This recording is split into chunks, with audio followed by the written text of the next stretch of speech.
le grelot farceur. Oui, oui, conduisait Monsieur Ouistiti en ville. Et comme toujours, la queue de son passager était insupportable. Cette vilaine queue s'amusait à faire teinter le grelot de Oui-Oui. Fais attention, que de malheur! Le grelot de Oui-Oui ne tient plus qu'à un fil. Et voilà qu'il tomba sur la route. Pouf! Le grelot plongea dans une flaque. Un peu plus tard, Zim passa par là et le vit. Il le prit dans sa gueule et l'emporta pour le montrer à Mirou. Il ne savait pas que c'était le grelot de Oui-Oui. Zim retrouva Mirou alors qu'elle dégustait une glace. Mirou accrocha le grelot au collier de Zim. Comme il était heureux! Il le faisait teinter joyeusement en secouant la tête. Cela faisait rire tous les petits laquais. Zim s'en alla tout content. Mademoiselle Chatounette parlait avec Mélissa sur la place du marché. N'avez-vous pas vu Oui-Oui? Je le cherche partout. Oh, mais je crois l'entendre. Sapristi! Ce n'est pas Oui-Oui, c'est ce chien qui se fait passer pour lui. Zim tourna au coin de la rue, son grelot tintait très fort. Il fonça sur monsieur le gendarme et le renversa. Devant ce désastre, il fila encore plus vite. Le gendarme cria de colère. « C'est Oui-Oui qui m'a fait tomber! J'ai reconnu le bruit de son grelot !» Pendant ce temps, Zim courait montrer à Oui-Oui son grelot. Mais Oui-Oui n'était pas chez lui. Alors Zim alla chez monsieur Bouboule. Il bondit sur lui et le renversa. « Mais c'est Oui-Oui qui fait le fou !» dit monsieur Bouboule. Au même moment, Oui-Oui goûtait chez Potiron dans sa petite maison champignon. « Oui, je n'entends plus carillonner ton grelot !» remarqua Potiron. Oui, tâta son bonnet et fut tout triste de découvrir que son grelot n'y était plus. « Il est peut-être tombé par terre !» suggéra Potiron. Tous deux cherchèrent le grelot partout, mais naturellement ils ne le trouvèrent pas. Oui était absolument désolé. « Où peut-il bien être ?» se demanda le pantin. « Écoute, Oui, qu'est-ce que j'entends dehors ?» dit Potiron. C'était le grelot de Oui. Zim fonça dans la petite maison champignon pour rendre à Oui son grelot. Entre-temps, Mirou le lui avait retiré du cou parce que tous les jouets prenaient Zim pour Oui. Zim rendit le grelot à Oui, mais il bondit si bien qu'il le fit tomber de la main de Oui. Le grelot avait de nouveau disparu. Où était-il passé cette fois-ci? Il était tombé en plein milieu du gâteau à la crème. Oui reprit son grelot, l'essuya, puis le remit sagement dans sa poche. « Maintenant, goûtons tous ensemble !» décida Potiron.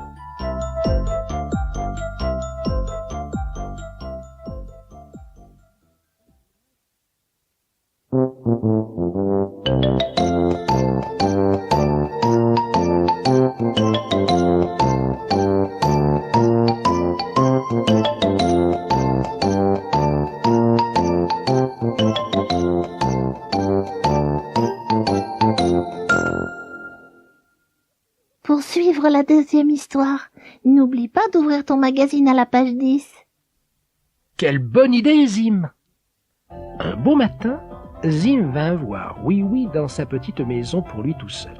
Il sauta si bien pour lui lécher le visage qu'il le fit tomber. « Assez, Zim !»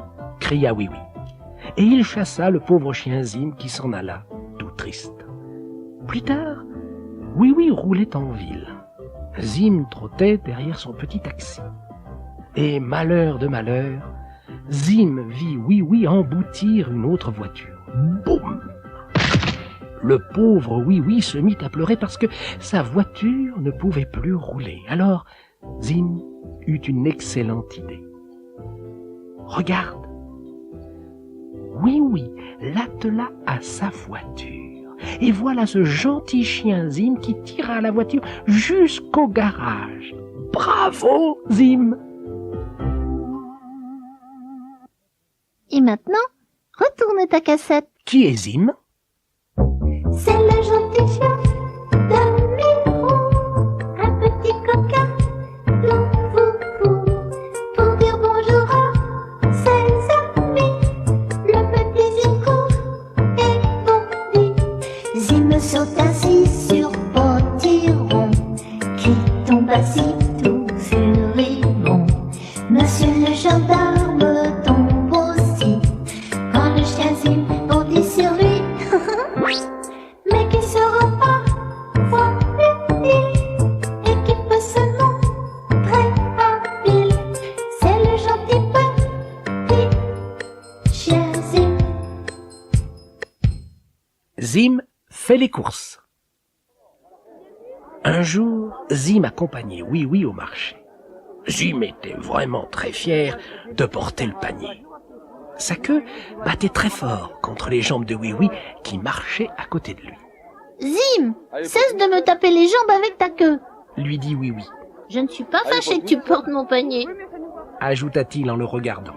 Au moins, quand tu le tiens entre tes dents, cela t'empêche de sauter sur moi et de me faire tomber. Murmura Zim. Bon, nous voilà chez le boulanger. Apporte le panier. Je vais acheter une miche de bon pain bis. Zim s'approcha fièrement et Oui Oui posa le pain dans le panier. Ensuite, il acheta des fruits chez le maraîcher. Le panier n'est pas trop lourd pour toi, Zim? Lui demanda Oui Oui. Zim secoua si bien la tête pour dire non qu'une pomme puis une poire tombèrent et roulèrent sur le trottoir. Oui Oui les remit dans le panier. À la poissonnerie maintenant. Dit Oui Oui. Il faut que j'achète du poisson pour Moustache, le chat de Potiron. Il vient me voir aujourd'hui et il m'a demandé de lui en acheter. Ils s'y rendirent donc. Un paquet de poissons, qui sentait plutôt fort, prit donc place dans le panier. Bon, voici mon panier plein. Dit Oui Oui. Oh, tu peux rentrer chez moi avec le panier, Zim. Pose-le devant ma porte. Je passe seulement voir Madame Laquille au sujet de ses enfants que je dois emmener pique-niquer demain dans ma petite voiture. Ouah! Dit Zim, comme s'il avait la bouche pleine de nourriture, et il s'en alla avec le panier en battant fièrement de la queue. Mais, après avoir fait quelques pas, il aperçut la chatte, mademoiselle Minette, qui sentit l'odeur du poisson et s'approcha aussitôt. Du poisson! Fit-elle. C'est bon! Laisse-moi seulement le sentir, Zim! Non! Dit Zim. Attends! Je n'aime pas beaucoup les chats! Mais mademoiselle Minette le suivit, et bientôt Gros Matou traversa la route pour les rejoindre, et Vieux Minou vint à son tour. Quel merveilleux parfum de poisson s'échappait du panier de Zim. Bientôt, 6 chats trottèrent derrière Zim, qui ne se sentait pas du tout à l'aise. Monsieur le chien lui cria très fort. « Hé Zim, tu organises une fête pour les chats aujourd'hui ? Dis donc, ils vont vite t'apprendre à miauler !» gronda Zim furieux, mais cela n'empêcha pas Monsieur le chien de rire, ni les chats de suivre Zim. Ensuite, Zim rencontra les 2 chiens de l'Arche de Noé qui s'approchèrent au galop. « Hé, Zim! » aboyèrent-ils en se moquant de lui. « Pourquoi emmènes-tu tous ces chats en pique-nique ?» Zim posa le panier et leur aboya en réponse. « Je ne les emmène pas pique-niquer. Allez-vous-en les chats. Et vous les chats, ne vous moquez pas de moi. » Il chassa les chiens en les poursuivant jusqu'à l'Arche de Noé, puis il revint sur ses pas, décidé à chasser les chats. Mais il n'était plus là. Oh malheur! Son panier plein avait aussi disparu. Désespéré, Zim regarda autour de lui. Qu'allait dire Oui Oui maintenant? Il alla à sa rencontre, la queue basse. Enfin, Zim aperçut Oui Oui et s'approcha de lui. Fit-il d'une petite voix triste. Oui, oui, comprit tout de suite. Tu as perdu mon panier, vilain chien. Je suis fâché contre toi. Va-t'en. Mais Zim ne voulait pas partir. Il continuait à gémir pour faire comprendre à Oui Oui qu'il était vraiment désolé. Il aurait même voulu lécher Oui Oui pour se faire pardonner. Mais Oui Oui ne voulait pas. Ils arrivèrent ainsi à la petite maison de Oui Oui et quelqu'un les attendait là, devant sa barrière. C'était la gentille Mirou. Oui Oui fut bien content de la voir. « Oh, Mirou, Lui dit-il. je ne savais pas que tu venais ce matin. »« Ce n'était pas prévu, Lui expliqua Mirou. mais en passant sur le chemin, j'ai vu tout à coup ton panier avec des tas de chats autour. J'étais vraiment surprise. Tu n'as sûrement pas pu oublier ton panier là. Tiens, il est ici. » Elle ramassa le panier plein et le rendit à Oui Oui. Ah, comme il était content. Zim aussi était content. Le petit chien bondit de joie sur Mirou et la fit tomber. Puis, il la lécha pour la remercier. « Arrête, Zim. Dit Oui Oui en aidant Mirou à se relever.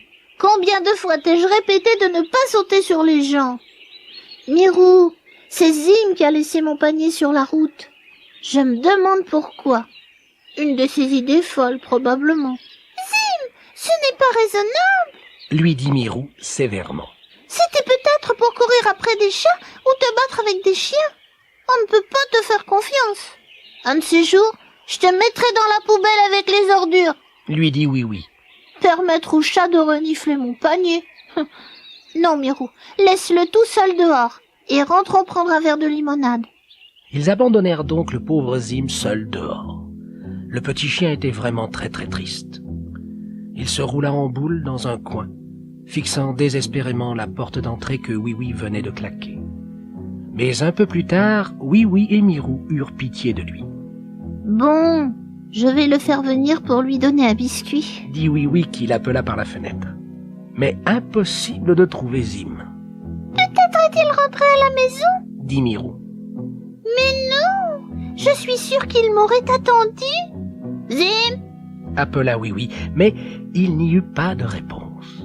Zim. Cria-t-il à nouveau. Et alors, Mirou et lui entendirent un drôle de bruit. Et que virent-ils? Une tête qui surgissait de la poubelle. Eh bien oui, c'était Zim. Il était au fond de la poubelle, l'air très très triste, les pattes avant cramponnées au bord. Mirou poussa un cri. Pauvre petit Zim. Oui, oui, ne voulait pas vraiment te mettre dans la poubelle.